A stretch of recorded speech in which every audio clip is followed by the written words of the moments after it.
Mi nombre es Ricardo Delgado, tengo 65 años, y hace 3 días mi única hija me dijo que ya había reservado mi lugar en un asilo porque no podía cuidarme más.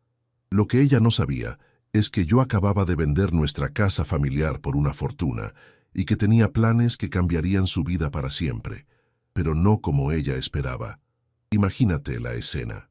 Después de 40 años viviendo en la misma casa del barrio San Telmo, la casa donde nació mi hija Valentina, donde crié a mis nietos los fines de semana, donde mi esposa Clara descansó sus últimos días, mi propia sangre llega un jueves por la tarde con una carpeta llena de papeles del geriátrico Los Nogales.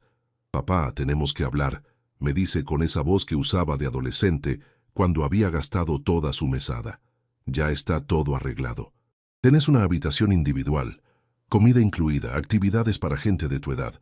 Vas a estar mucho mejor ahí que acá solo todo el día». Mejor. Esa palabra me cayó como un baldazo de agua fría. Resulta que vivir en la casa que compré con el sudor de 30 años como electricista, donde cada rincón tenía la huella de mi familia, no era suficientemente bueno para mi hija profesional. Pero acá viene lo que Valentina nunca se imaginó. Mientras ella me hablaba de horarios de visita y de actividades para la tercera edad, yo recordaba la conversación que había tenido esa misma mañana con el tasador inmobiliario. La casa que ella consideraba vieja y problemática acababa de ser valuada en una cifra que ni en mis mejores sueños había imaginado. $450,000 por un terreno que hoy está en el corazón del barrio más cotizado de Buenos Aires. Esa noche, haciendo las valijas que según Valentina necesitaría para mi nueva vida en el geriátrico, tomé una decisión que cambiaría todo.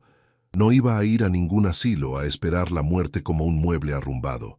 No iba a quedarme callado mientras mi hija tomaba decisiones sobre mi vida como si yo fuera incapaz. Y definitivamente no iba a dejar que se quedara con una herencia que no se merecía.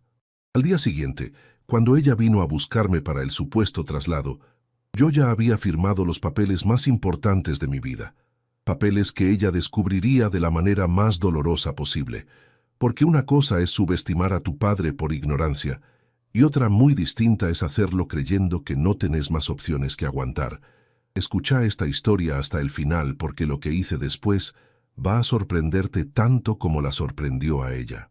Y contame desde qué país me estás escuchando, porque esta lección sobre el respeto familiar debería conocerse en todos lados.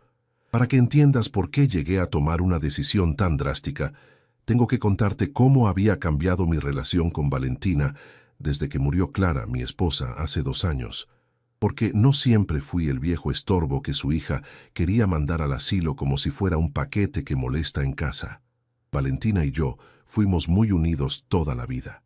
Cuando era chica, yo la llevaba a la escuela todas las mañanas antes de irme a trabajar. Los sábados íbamos juntos a la ferretería y ella me ayudaba a elegir materiales para los arreglos de casa. Los domingos cocinábamos juntos el asado mientras Clara preparaba las ensaladas. Era nuestra rutina familiar, nuestro ritual sagrado. Cuando se recibió de contadora, hice una fiesta acá en casa que duró hasta el amanecer. Invité a todo el barrio, a mis compañeros del sindicato de electricistas, a toda la familia. Estaba tan orgulloso de mi hija profesional que no paraba de presumirla con todo el mundo. «Miren lo que logró esta muchacha», les decía a todos. Salió de una familia de trabajadores y ahora tiene su propio estudio contable. Clara murió de un infarto fulminante un martes a la madrugada. Esos fueron los días más oscuros de mi vida. Perder a la compañera de 35 años de casados, a la mujer que me había dado todo, me dejó tan perdido que no sabía ni cómo hacer un café. Valentina fue mi salvación en esos primeros meses. Venía todos los días después del trabajo. Me traía comida, me ayudaba con los trámites, se quedaba a cenar conmigo para que no me sintiera tan solo. «Papá», me decía, «vamos a salir adelante juntos. Mamá no querría vernos sufrir tanto». Y yo le creía. Pensaba que íbamos a ser un equipo, que íbamos a cuidarnos mutuamente en esta nueva etapa de nuestras vidas. Qué equivocado estaba. El cambio empezó cuando Valentina conoció a Sebastián, un abogado de un estudio grande del centro. Al principio me pareció un buen muchacho, aunque algo frío. Venía a cenar los domingos, me preguntaba por mi trabajo, parecía interesado en conocer a la familia, pero de a poco empecé a notar cosas que no me gustaron para nada. Sebastián tenía una manera muy sutil de hacer comentarios sobre nuestra casa, sobre el barrio, sobre nuestro estilo de vida. Don Ricardo, me decía, usted no piensa mudarse a un lugar más moderno. Esta zona ya no es lo que era antes. Y cuando yo le contestaba que me gustaba vivir acá, donde conocía a todos los vecinos, él sonreía con esa sonrisa condescendiente que usan los que se creen superiores. Valentina empezó a cambiar también. Las cenas dominicales se fueron acortando. Llegaban más tarde, comían rápido, se iban temprano. Sebastián siempre tenía alguna reunión importante, algún evento social al que tenían que ir. Papá, ya conoces a Sebastián, me decía Valentina. Su trabajo es muy demandante. Después empezaron las sugerencias. Papá, ¿no pensaste en vender esta casa? Es muy grande para vos solo. Podrías comprar un departamento más chico y te quedaría plata para disfrutar. Pero yo no quería vender la casa donde había sido feliz durante décadas. No quería mudarme a un departamento impersonal donde no conociera a nadie. Cuando se casaron, obviamente no me invitaron a la ceremonia religiosa. Bueno, técnicamente sí me invitaron, pero me dijeron que iba a ser algo muy íntimo, solo familia directa de ambos lados.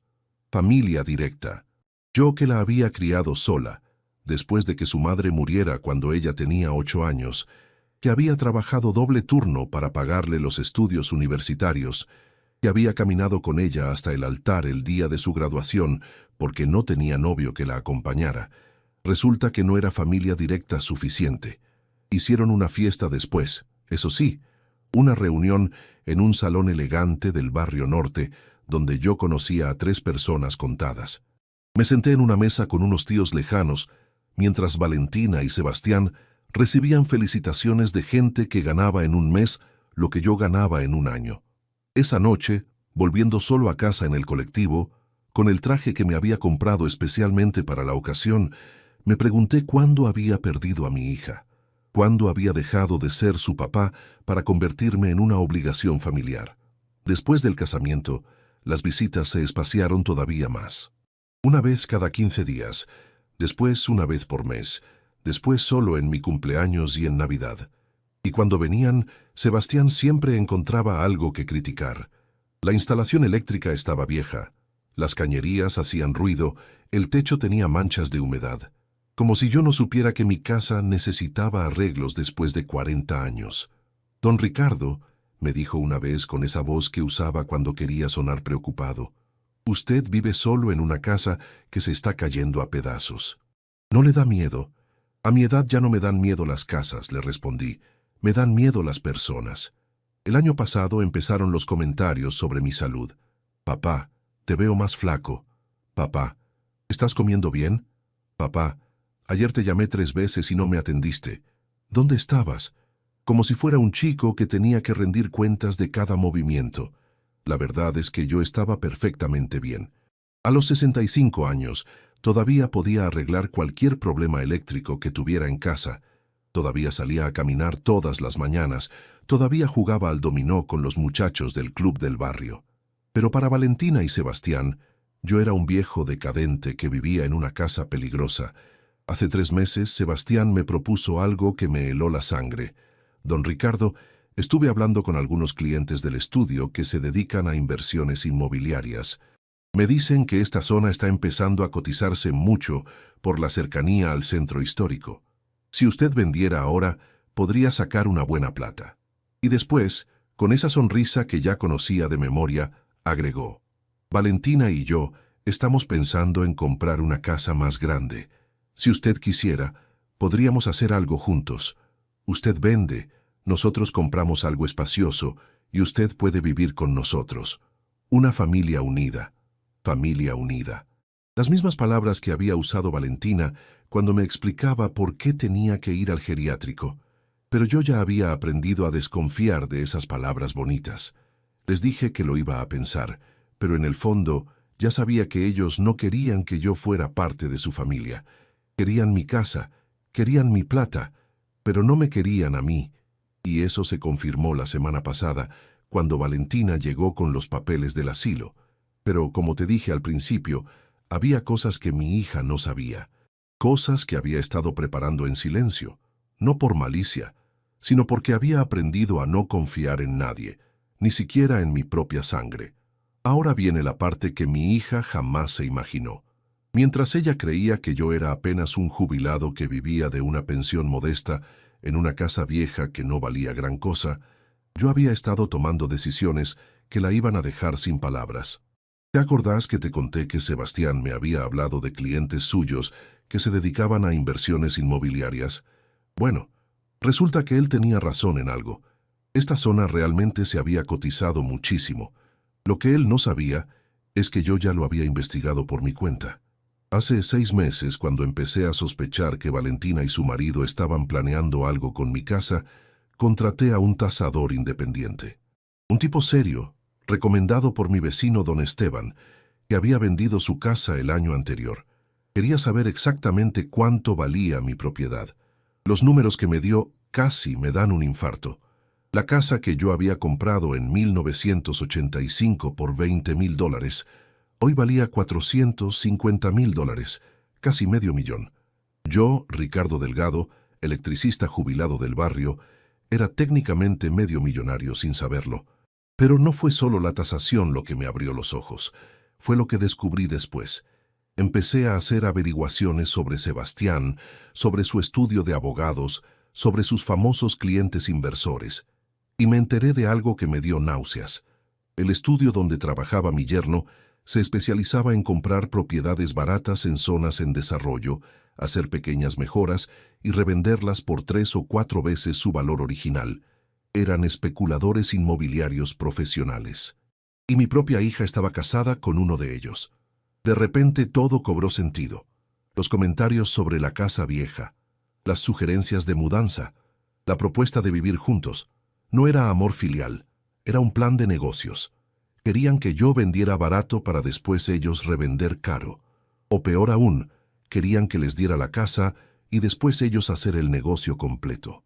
Esa revelación me dolió más que cualquier golpe físico que hubiera recibido en mi vida. Mi única hija, la niña que yo había criado con tanto amor, me estaba usando como un negocio inmobiliario. Pero acá viene lo que ellos no calcularon. Yo no era el viejo ingenuo que creían. 40 años trabajando como electricista me habían enseñado a ser desconfiado, a leer la letra chica, a no creer en palabras bonitas sin fundamento. Así que empecé a mover mis fichas en silencio. Primero, contraté a mi propio abogado. No uno del estudio de Sebastián, obviamente, sino uno independiente que me recomendó el sindicato. Le expliqué toda la situación, le mostré la tasación, le conté sobre las intenciones de mi hija y su marido. Doctor Quinteros, le dije, quiero vender mi casa, pero quiero hacerlo de una manera que les dé una lección que no olviden nunca. El abogado me escuchó con atención y cuando terminé de contar me dijo algo que me marcó para siempre. Don Ricardo, usted no solo tiene derecho a hacer lo que quiera con su propiedad, tiene la obligación de protegerse de quienes quieren aprovecharse, aunque sean familia. Segundo, puse la casa en venta con una inmobiliaria de confianza. No iba a esperar a que Valentina me convenciera de vender barato o de regalarle mi patrimonio. Si ella quería que yo me fuera de la casa, perfecto. Pero iba a ser en mis términos, no en los suyos. Las ofertas empezaron a llegar inmediatamente. La primera fue de $300,000, la segunda de $400,000, la tercera, que llegó la semana pasada, fue de $450,000 de una pareja joven que quería remodelar completamente. Acepté sin dudarlo.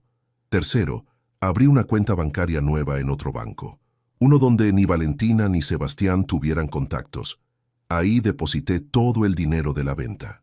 $450,000 que de un día para el otro me convirtieron en un hombre verdaderamente libre.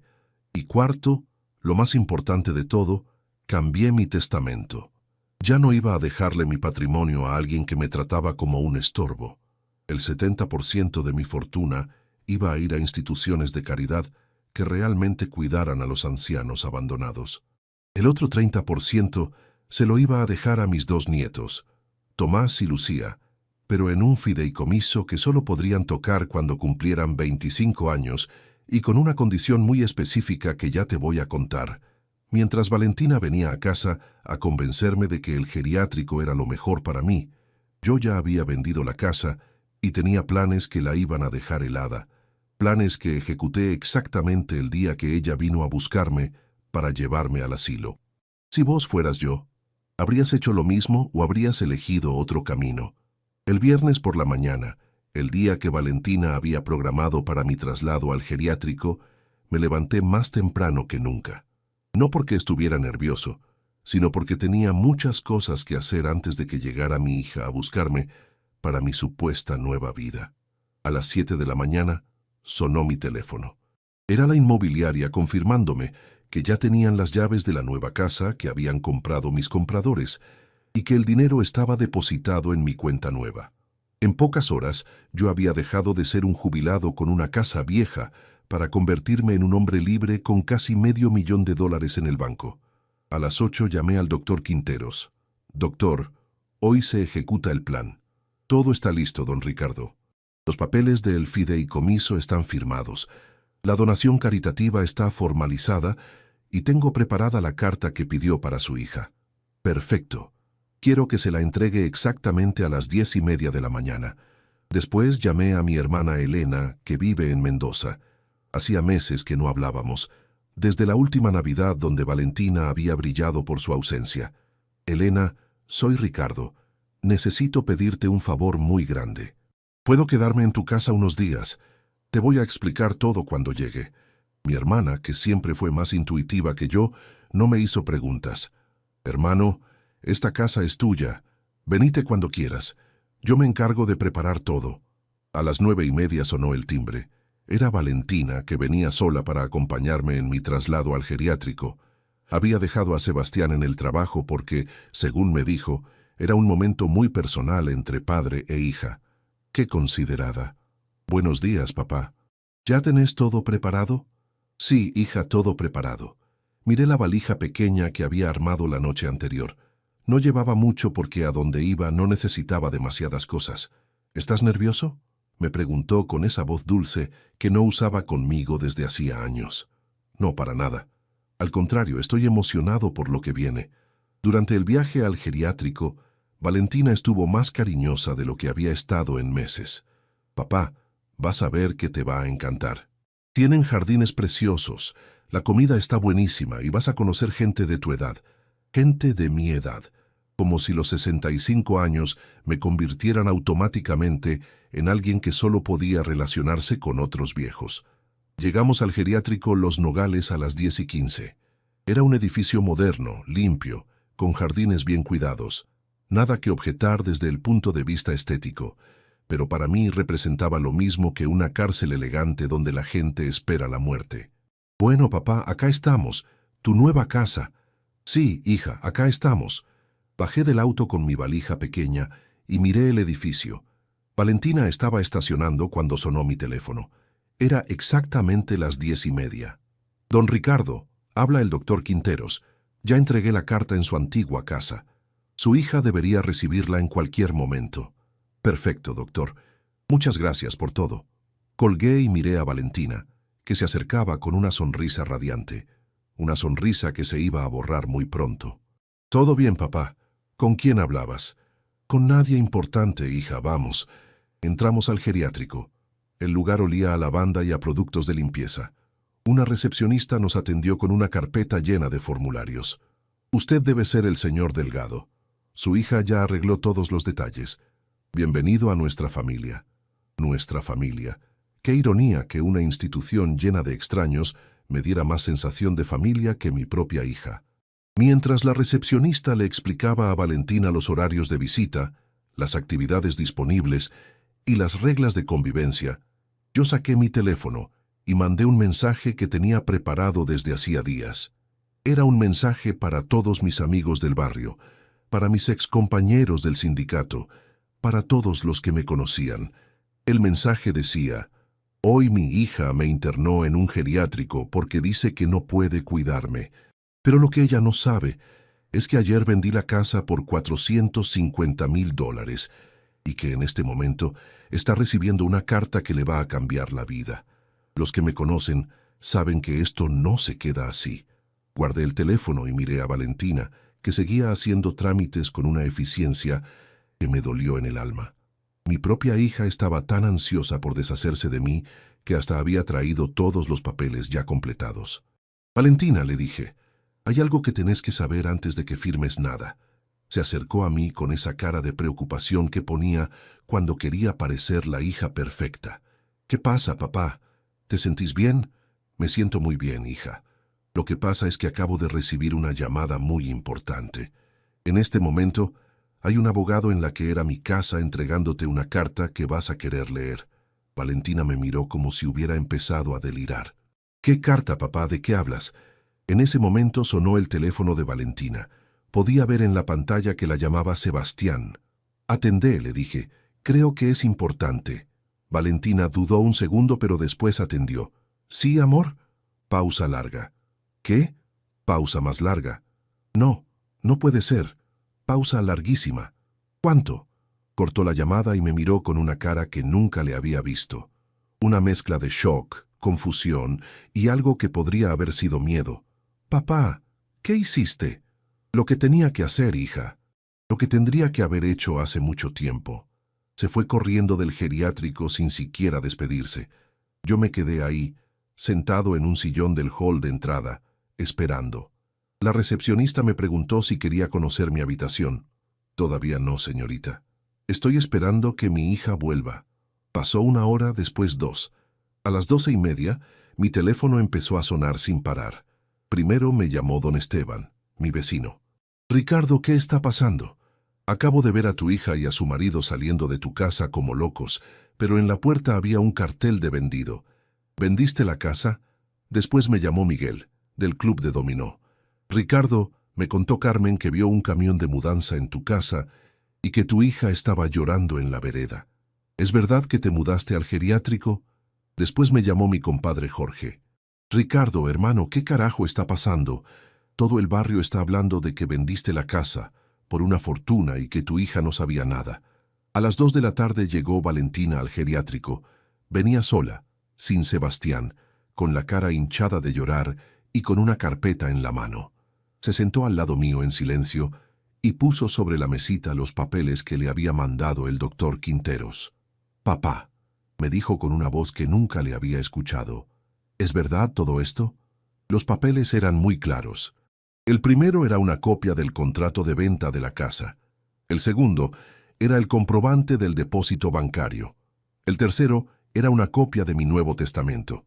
Y el cuarto era una carta que le había escrito explicándole todo. «Sí, hija, es todo verdad. Papá, la carta dice que vendiste la casa por $450,000. Así es. Papá, dice que donaste la mayor parte de esa plata a instituciones de caridad. También es cierto». Se quedó callada durante mucho tiempo, leyendo y releyendo los papeles como si estuviera tratando de descifrar un código secreto. «Papá, yo no sabía que la casa valía tanto». «Claro que no sabías, porque nunca te importó preguntar. En todos estos años, ¿alguna vez te preocupaste por saber cuál era mi situación económica real? Pero, papá, ¿por qué nunca me contaste que la casa se había valorizado tanto? Porque pensé que algún día te la iba a dejar como herencia, Valentina. Pensé que cuando yo me muriera, vos ibas a abrir mis papeles y te ibas a encontrar con esta sorpresa. Pensé que ibas a decir, mi papá era más inteligente de lo que yo creía». Se le llenaron los ojos de lágrimas, pero no sabía si era de tristeza o de bronca. Pero ahora siguió diciendo, «Después de lo que me hiciste, todo cambió. Sebastián me dijo que podrías haber vendido por mucho más si hubieras usado sus contactos». Ahí saqué el último papel que tenía guardado en el bolsillo. Era una fotocopia de una tasación que había pedido a través del estudio de Sebastián, sin que él supiera que era para mi casa.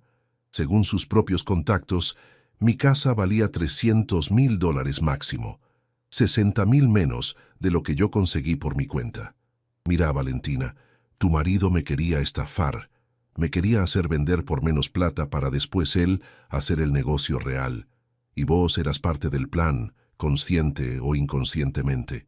Valentina miró el papel y se tapó la cara con las manos. «No puede ser, papá. Sebastián no haría eso».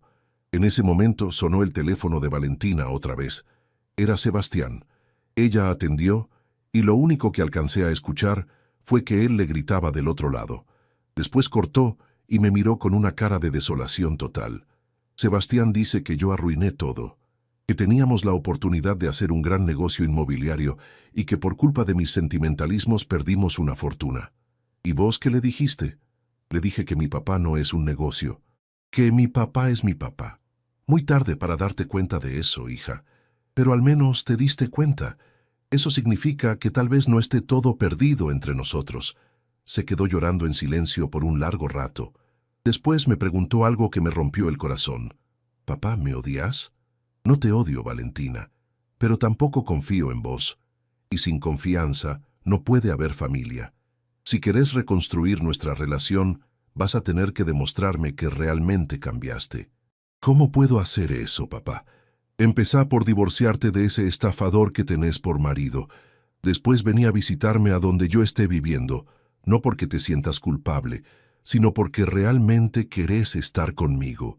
Y por último, cría a mis nietos para que entiendan que los abuelos no son estorbos, sino tesoros». ¿Y sabés qué fue lo más doloroso de todo este proceso? No fue la traición de Valentina, ni siquiera la codicia de Sebastián. Lo más doloroso fue darme cuenta de que durante años había estado mendigando amor en mi propia familia. Había estado pidiendo permiso para existir, disculpándome por ocupar espacio, agradeciendo las migajas de atención que me daban como si fuera un favor enorme. Cuando salí del geriátrico esa tarde, caminé por la ciudad durante horas antes de tomar el colectivo a la terminal. Necesitaba procesar todo lo que había pasado. Necesitaba entender cómo había llegado a ese punto donde mi propia hija me veía como una carga en lugar de como una bendición. Pasé por el parque donde solía llevar a Valentina cuando era chica, donde le enseñé a andar en bicicleta, donde pasábamos los domingos jugando a la pelota. Ahora ese mismo parque estaba lleno de familias felices, abuelos que jugaban con sus nietos, hijos que cuidaban con amor a sus padres mayores. Y me pregunté qué había hecho mal para que mi familia no fuera como esas. Pero después me di cuenta de algo importante. No había hecho nada mal.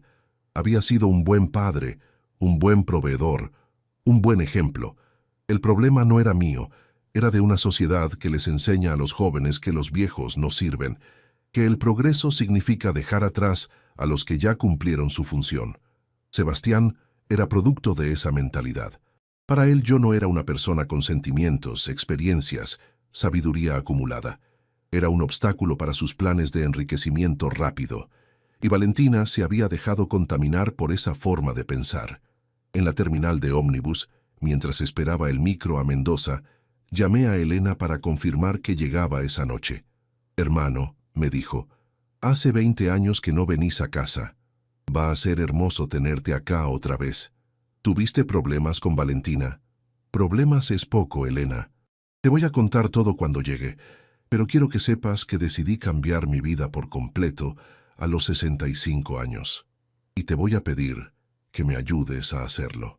Durante el viaje de 12 horas a Mendoza, no pude dormir. Miraba el paisaje pasar por la ventanilla y pensaba en todos los años que había perdido tratando de ser el padre perfecto para una hija que no me valoraba. Todos los domingos que había cocinado para una familia que venía por compromiso. Todos los regalos que había comprado con cariño y que habían sido recibidos con indiferencia. Pero también pensaba en las oportunidades que se abrían delante mío. Por primera vez en décadas, no tenía que consultar con nadie para tomar decisiones. No tenía que preocuparme por si mis planes les convenían a otros. No tenía que justificar mis gastos ni mis elecciones de vida. Llegué a Mendoza al amanecer de un sábado. Elena me estaba esperando en la terminal con un termo de mate y unas facturas. Me abrazó con tanta fuerza que casi me hizo llorar. «Ricardo, hermano, bienvenido a casa, esta vez de verdad». Durante el desayuno en la casa de Elena, le conté toda la historia, desde las primeras señales de desprecio de Sebastián hasta la escena final en el geriátrico. Mi hermana me escuchó sin interrumpir, pero pude ver que se iba enojando cada vez más. No puedo creer que Valentina te haya hecho eso, me dijo cuando terminé de contar. Nosotros la criamos para que respetara a los mayores, para que valorara a la familia. ¿Qué pasó con esa nena que jugaba en este mismo patio cuando venían de vacaciones? Lo que pasó, Elena, es que se casó con un tipo que le metió ideas raras en la cabeza. Ideas sobre el éxito, sobre el dinero, sobre lo que realmente importa en la vida. Y se olvidó de dónde venía. Pero ¿sabes qué, hermano?, siguió diciendo Elena, tal vez sea lo mejor que te haya pasado. Hace años que veo que no sos feliz en Buenos Aires. Hace años que cuando hablamos por teléfono te escucho triste, resignado, como si estuvieras esperando que se terminara tu vida. Tenía razón. Los últimos años en Buenos Aires habían sido como una muerte lenta, cada día más solo, cada día más irrelevante, cada día más convencido de que mi mejor época ya había pasado. Ahora, con $450,000 en el banco y la libertad de empezar de nuevo, me sentía como si hubiera resucitado. Elena me ayudó a buscar departamento durante la primera semana. Vimos varios, pero cuando entramos al que finalmente compré, supe inmediatamente que era el indicado.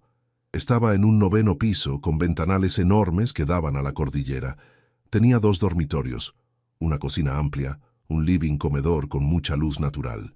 Y lo más importante, tenía la energía de un lugar donde podía ser feliz.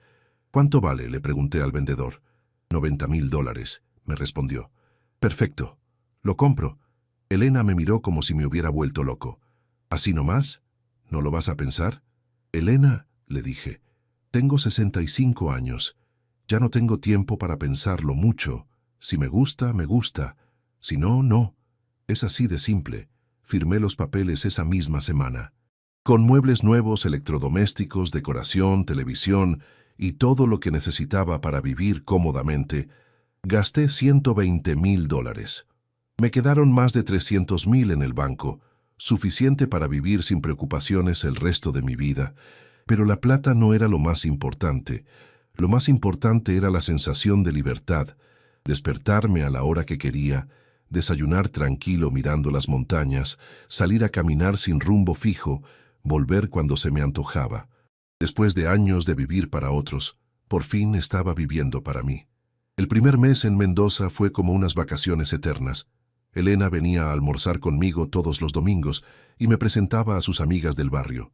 Don Ricardo, le decían, el hermano de Elena que se vino de Buenos Aires, y yo las escuchaba hablar de sus nietos, de sus achaques, de sus rutinas, y me daba cuenta de que había una forma diferente de envejecer. Estas mujeres, todas de mi edad o mayores, no se sentían inútiles ni estorbosas. Se sentían vivas, activas, importantes para sus familias y comunidades. ¿Cuál era la diferencia? Que habían sabido poner límites, habían sabido hacerse respetar, habían sabido mantener su dignidad intacta. Miriam, una señora de 70 años que había sido directora de escuela, me dijo algo que me marcó para siempre. Don Ricardo, el secreto para envejecer bien no es que te cuiden como a un bebé, sino que te respeten como al adulto sabio que sos. En el momento que permitís que te traten como un estorbo, te convertís en un estorbo. Fue Miriam quien me recomendó el taller de literatura, donde después conocí a tanta gente interesante. Es un grupo de adultos mayores que se junta todas las semanas a leer cuentos, a escribir sobre sus experiencias, a compartir historias de vida. Al principio me daba vergüenza porque nunca había escrito nada que no fuera una carta o una nota de trabajo, pero la coordinadora del taller, una mujer joven llamada Sofía, me animó desde el primer día. Don Ricardo, me dijo, usted tiene la mirada de alguien que vivió muchas cosas. Estoy segura de que tiene historias fascinantes para compartir. Y tenía razón. En las primeras semanas escribí sobre mi trabajo como electricista, sobre los lugares donde había instalado cables, sobre la gente que había conocido en las obras. Después escribí sobre Clara, sobre cómo nos habíamos enamorado, sobre los primeros años de matrimonio, cuando no teníamos nada pero éramos felices. Y finalmente, cuando ya había ganado confianza con el grupo, escribí sobre Valentina. Sobre la traición, sobre la decepción, sobre el proceso de darme cuenta de que a veces hay que elegir entre la familia de sangre y la dignidad personal. Ese relato lo leí en voz alta un jueves por la tarde y cuando terminé había un silencio total en el aula. Después de unos segundos que se sintieron eternos, Roberto, el expiloto, empezó a aplaudir. Detrás de él se sumaron todos los demás. «Don Ricardo», me dijo Sofía con los ojos brillosos, «eso que acaba de leer no es solo su historia. Es la historia de muchos de nosotros». Fue ahí que me di cuenta de que lo que me había pasado con Valentina no era algo excepcional. Era parte de una epidemia silenciosa de maltrato hacia los adultos mayores. Una epidemia que nadie quiere reconocer porque todos prefieren creer que las familias siempre se aman incondicionalmente. Carmen, una exmaestra de 80 años, me contó que su hijo la había mandado a vivir a una residencia porque su nuera decía que la casa olía a viejo. Jorge, un excontador, me contó que sus hijos solo lo visitaban cuando necesitaban que les prestara plata. Estela, una ex-enfermera, me contó que sus nietas ya no querían quedarse a dormir en su casa porque la consideraban aburrida. Todos teníamos historias similares. Todos habíamos sido relegados por familias que nos veían como cargas en lugar de como bendiciones. Y todos habíamos llegado a la misma conclusión, que era mejor estar solos pero dignos que acompañados pero humillados. El grupo del taller se convirtió en mi nueva familia. Los jueves por la tarde nos juntábamos a escribir y leer. Los sábados íbamos al cine o a algún museo. Los domingos algunos de nosotros nos juntábamos en el parque a tomar mate y jugar a las cartas. Por primera vez en años mis días estaban llenos de actividades que me gustaban, con gente que me apreciaba. Roberto se convirtió en mi mejor amigo. Habíamos tenido vidas muy diferentes. Él había viajado por el mundo, había conocido lugares increíbles, había tenido aventuras que yo solo había visto en las películas, pero los dos habíamos llegado a la vejez con la misma sensación de haber sido dejados de lado por nuestras familias. Su historia era parecida a la mía. Tenía 3 hijos que vivían en el extranjero y que lo llamaban una vez por mes para cumplir. Cuando su esposa murió hace 5 años, ninguno de los 3 vino al funeral porque era muy complicado viajar en esa época del año. Desde entonces, Roberto vivía solo en un departamento grande, con fotos de lugares lejanos y recuerdos de una época en la que se sentía importante. «Don Ricardo», me dijo un día mientras tomábamos un café después del taller, «¿no le parece raro que los dos hayamos tenido que esperar a los 60 y pico para encontrar amigos verdaderos?» «Sí, Roberto. Pero también me parece justo. A esta edad ya sabemos distinguir entre la gente que nos quiere de verdad y la que solo nos soporta». El centro comunitario donde empecé a dar clases de electricidad fue otra revelación. Al principio pensé que iba a enseñar a algunos jubilados como yo que querían aprender a arreglar cosas básicas de sus casas. Pero cuando llegué el primer día me encontré con un grupo de chicos de entre 18 y 25 años que venían de familias muy humildes y que querían aprender un oficio. «Profesor», me dijo Matías, un pibe de 20 años que trabajaba de delivery para ayudar a su familia, «mi viejo dice que usted trabajó 40 años como electricista. ¿Es verdad que se puede vivir bien de eso?» «Sí, Matías, se puede vivir muy bien. Y si aprendes bien el oficio, nunca vas a estar sin trabajo». Esos chicos me devolvieron algo que había perdido sin darme cuenta, la sensación de ser útil. Ellos me escuchaban con atención, me hacían preguntas inteligentes, me pedían consejos no solo sobre electricidad, sino sobre la vida en general. Para ellos, yo no era un viejo que estorbaba, sino un maestro que sabía cosas importantes. «¿Sabe qué es lo que más me gusta de sus clases, profesor?», me preguntó Carla, una chica de 19 años que quería ser electricista para poder mantener a su mamá soltera. «Que usted nos trata como si fuéramos capaces de grandes cosas. La mayoría de la gente nos mira como si fuéramos perdedores por no poder pagar una universidad. Y ahí entendí algo fundamental. El respeto es algo que se da y se recibe.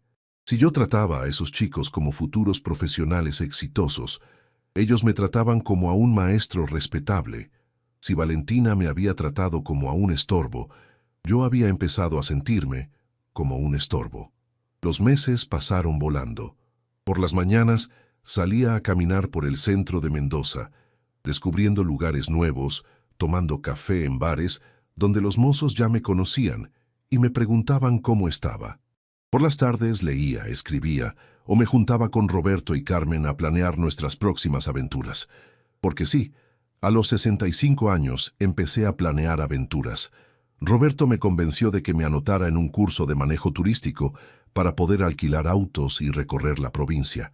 Carmen me sugirió que me apuntara a clases de tango porque había un grupo de baile para gente de nuestra edad. Miriam me recomendó un taller de carpintería donde podía aprender a hacer muebles como hobby. Por primera vez en décadas mis días no alcanzaban para todas las cosas que quería hacer. En Buenos Aires, los días se me hacían eternos esperando que sonara el teléfono, esperando que alguien me visitara, esperando que algo pasara. En Mendoza, los días volaban porque estaban llenos de propósito.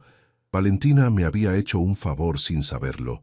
Al echarme de mi antigua vida, me había obligado a construir una nueva. Y esta nueva vida era infinitamente mejor que la anterior. Después de esa conversación en el geriátrico, obviamente no me quedé ahí.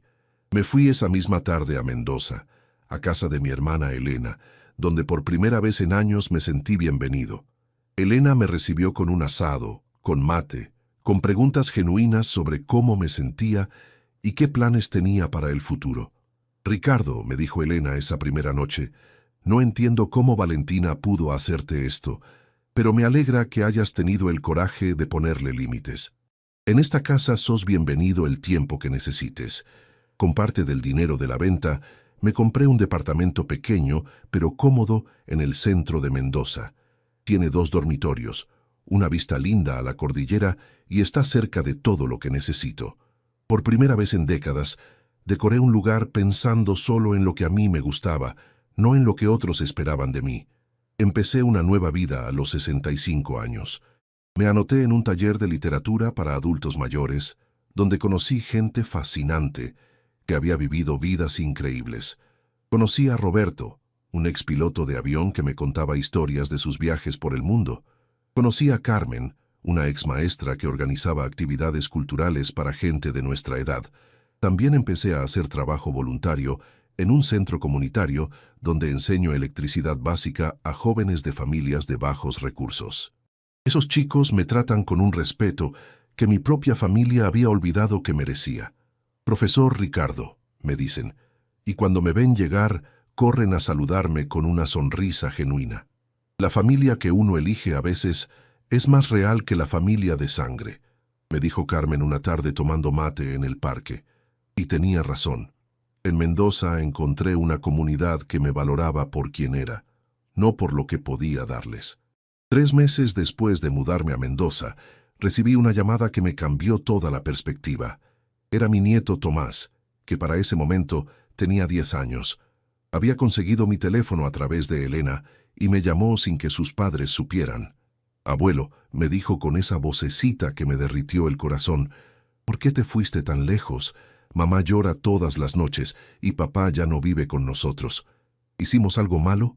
Esa conversación me partió al medio. No por la culpa, sino por la tristeza de saber que mis nietos estaban pagando las consecuencias de los errores de sus padres. Le expliqué a Tomás, con palabras que pudiera entender a su edad, que a veces los adultos toman decisiones equivocadas y que esas decisiones afectan a toda la familia. «Abuelo», me preguntó, «¿vos no nos querés más?» «Te quiero más que a nada en el mundo, mi amor. Por eso es que tuve que irme. Para que cuando seas grande entiendas que nadie tiene derecho a tratarte mal, ni siquiera tu propia familia». Después de esa llamada, pasé una noche entera despierto pensando en mis nietos. Ellos no habían elegido tener padres así. Ellos no tenían culpa de la ambición de su madre y la codicia de su padre. ¿Era justo que pagaran por los errores de los adultos? Al día siguiente llamé al doctor Quinteros y modifiqué el fideicomiso. Además de la plata que les iba a dejar cuando cumplieran 25 años, agregué una cláusula especial. Cada uno de mis nietos iba a recibir $5,000 al año para su educación, pagados directamente al colegio o universidad donde estudiaran, sin que los padres pudieran tocar esa plata. También establecí que si alguno de los dos quería venir a pasar vacaciones conmigo en Mendoza, yo me haría cargo de todos los gastos.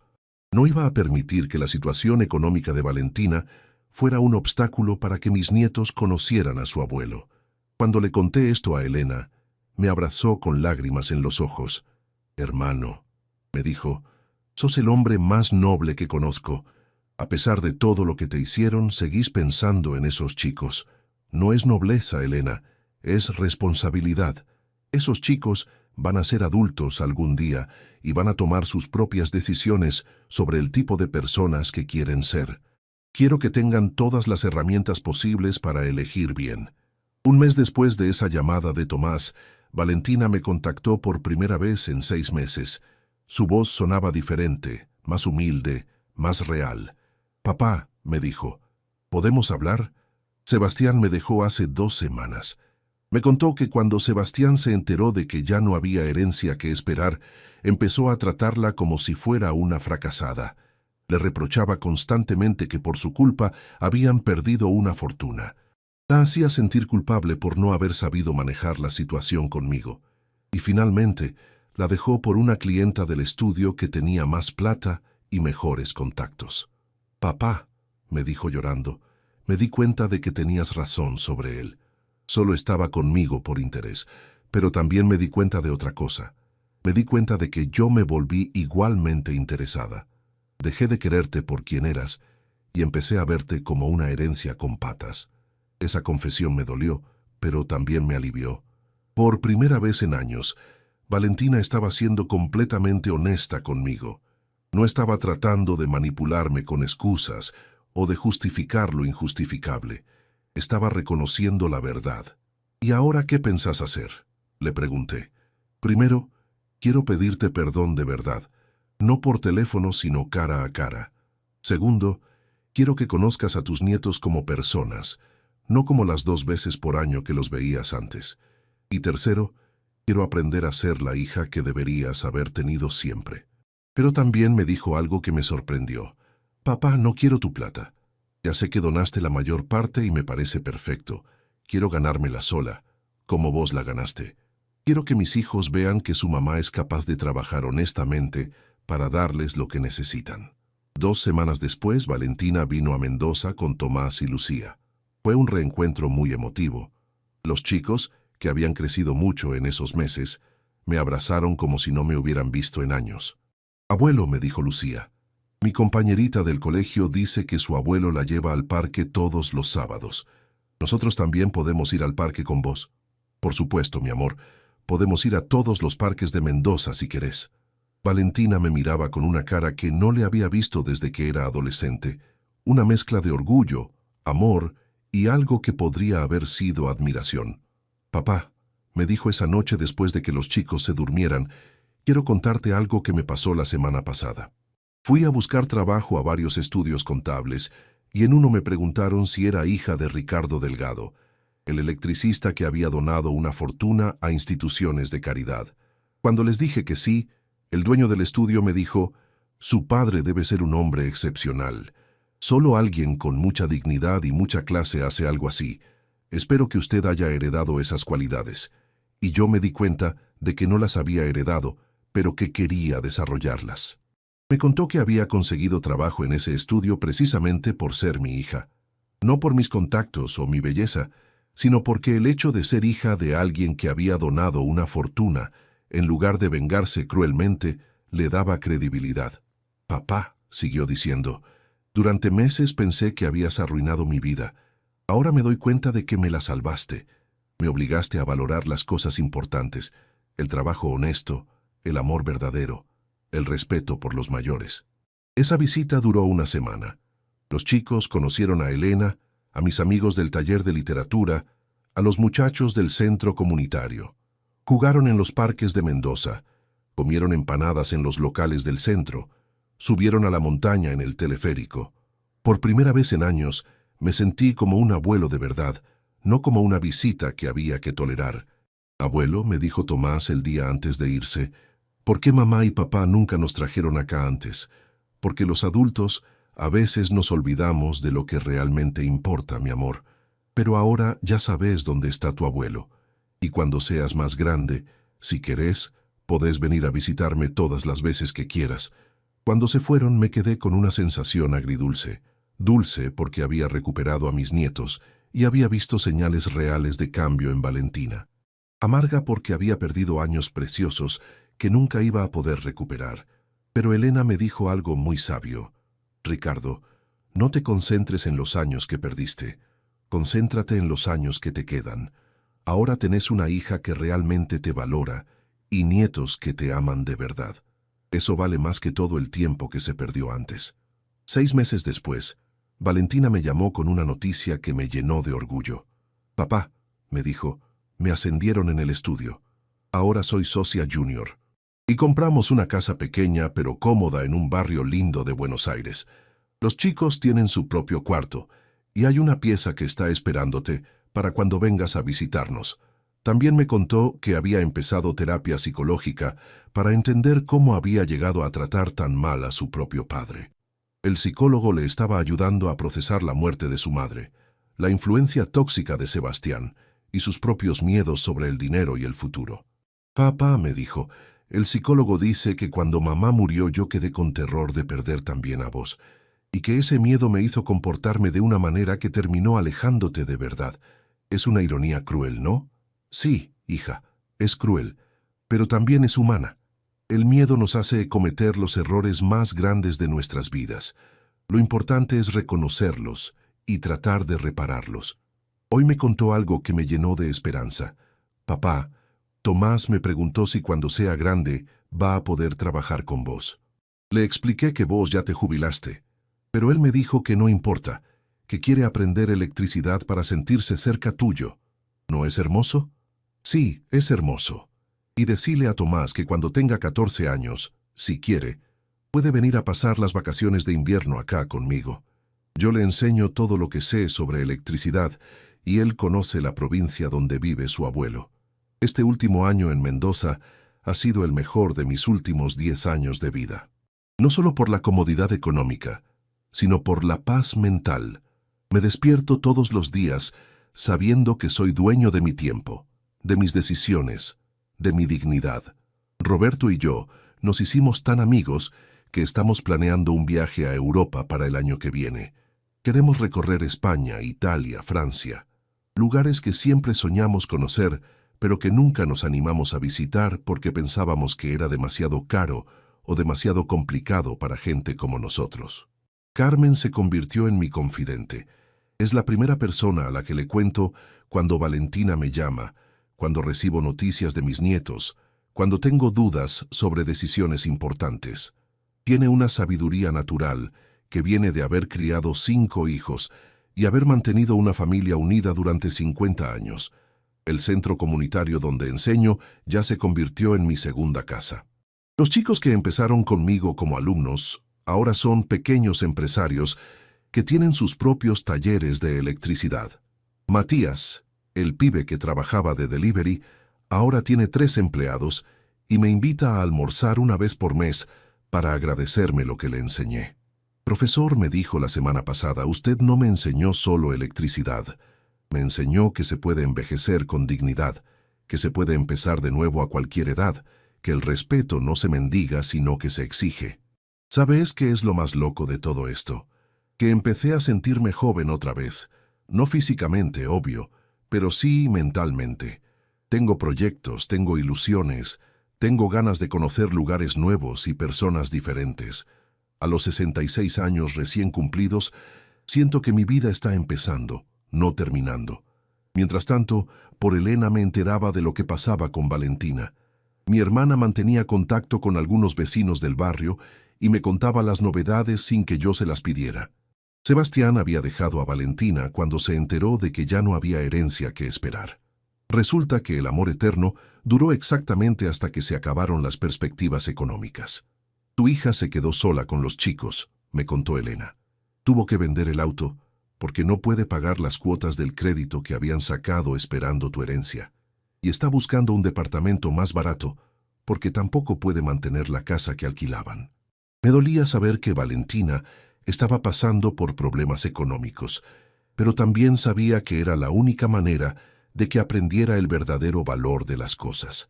Durante años había vivido por encima de sus posibilidades, esperando que la herencia de su padre resolviera todos sus problemas. 6 meses después de mudarme a Mendoza, Valentina me llamó por primera vez. Papá me dijo con una voz muy distinta a la que había usado durante los últimos años. ¿Podemos hablar? Hablar podemos, le contesté. ¿Escuchar vas a poder?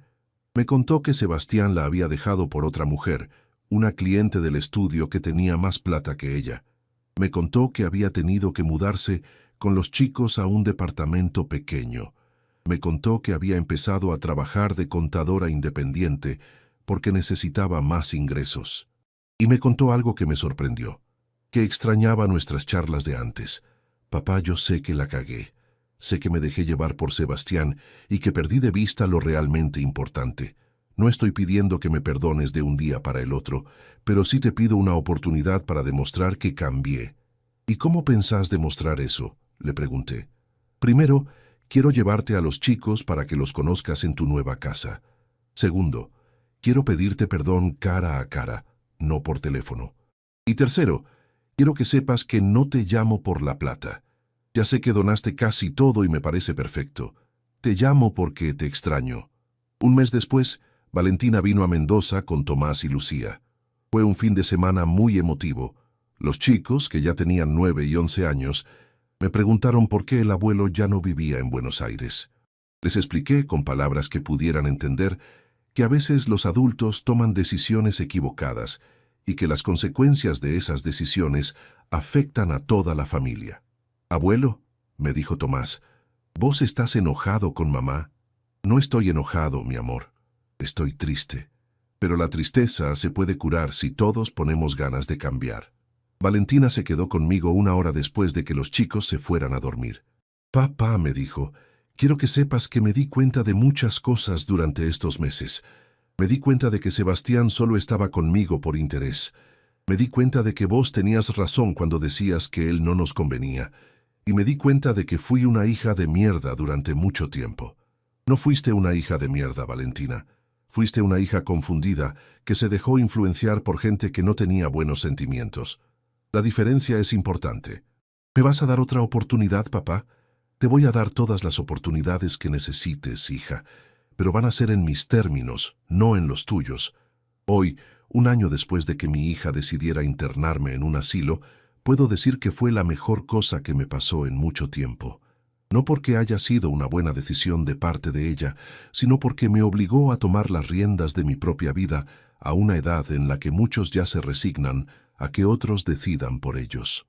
Vivo en Mendoza, en mi departamento con vista a las montañas.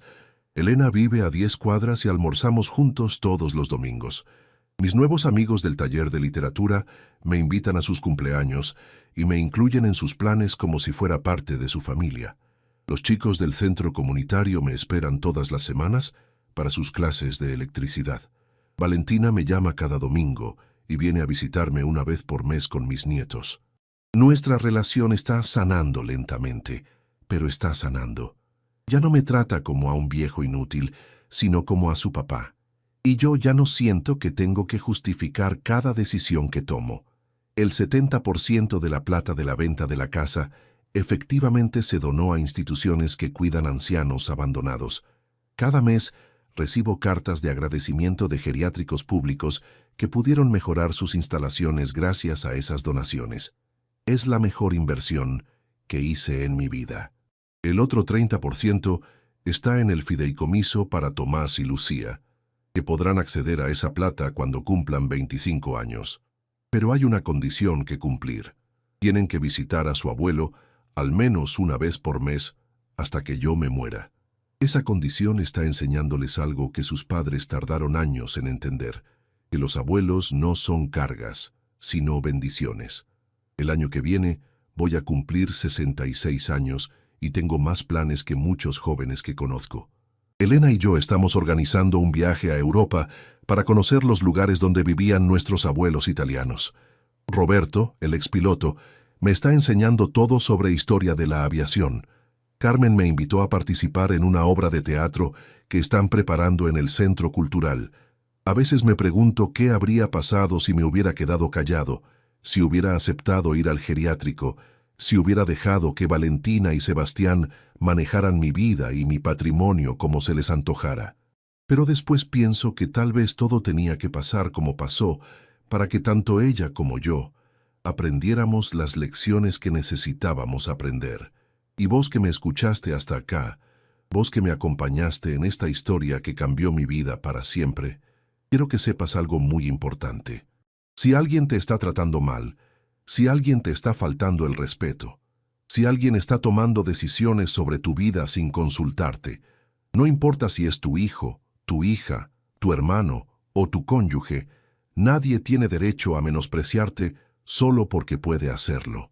La edad no nos convierte en niños otra vez. La edad nos da sabiduría, experiencia, perspectiva.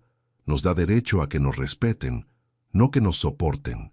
Y nunca, nunca es demasiado tarde para tomar las riendas de tu propia vida y decidir quién merece estar en ella. Yo perdí una hija temporalmente, pero gané una vida. Perdí una casa, pero gané una comunidad. Perdí dinero, pero gané paz. ¿Y vos qué elegirías si estuvieras en mi lugar?